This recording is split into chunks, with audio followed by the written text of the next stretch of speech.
Écoutez-moi bien. Pour certains d'entre vous ici, Dieu est très dur avec vous. N'abandonnez pas. Il est en train de préparer votre langue. Il la taille comme un sculpteur. Il est en train de façonner votre cœur. Il le modèle. Parce qu'un jour viendra où vous deviendrez vous-même le message. Et c'est pour ça qu'il va insister. Certains d'entre vous, il va vous éloigner de certains endroits. Certains, il va vous couper des hommes. Il va vous déconnecter de certaines relations. Ne pleurez pas. Je me souviens de cette époque dans la ville de Wari en 2012. Le Seigneur m'a dit « Enlève la batterie de ton téléphone ». Ma batterie est restée hors de mon téléphone pendant 3 mois. Je me sentais seul. Parfois, j'étais seul dans ma chambre et je pleurais. Si j'essayais de remettre la batterie, je sentais littéralement la colère du Seigneur descendre sur moi. Et il m'a déconnecté de tout le monde. Je ne savais pas pourquoi. Il était en train de construire quelque chose.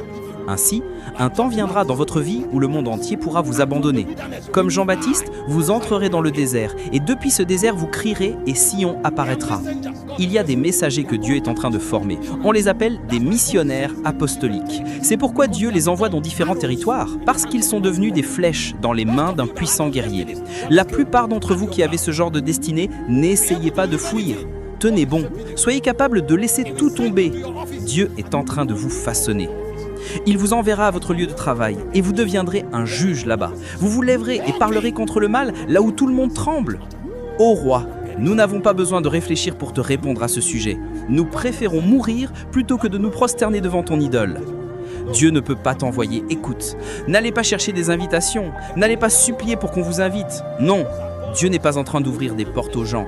Oubliez toutes ces bêtises de portes ouvertes. Ces choses naissent du désir de se protéger soi-même et de la faiblesse humaine. Dieu est en train d'envoyer des flèches dans différents territoires. Quand il t'aura formé, en fonction du type d'entraînement qu'il t'a donné, il t'enverra dans ta propre ville, de la même manière que Jonas a été choisi et envoyé à Ninive. Il y en a parmi vous que la formation de Dieu a équipé pour juger l'immoralité et le péché. Pour d'autres, vous êtes équipés pour juger la corruption dans le gouvernement. Alors, au lieu de courir après une porte ouverte, attendez votre heure, parce que le moment venu, il vous enverra sur le territoire qui a besoin exactement de la formation que vous avez reçue. Et alors, quand vous vous lèverez, vous brillerez comme les étoiles du ciel. Dieu est en train de former des hommes. Pendant que les ténèbres couvrent la terre, quelque chose se passe en dessous. Allez étudier Joël chapitre 2, verset 1. Quand les ténèbres se lèveront, vous découvrirez que le diable n'était pas le seul à travailler. Une armée se lèvera, et certains d'entre eux sont des missionnaires apostoliques portant le fardeau du royaume dans différents territoires, et ils sont prêts à mourir pour cela. Parce que ce genre de choses dont nous parlons aujourd'hui, ce n'est pas quelque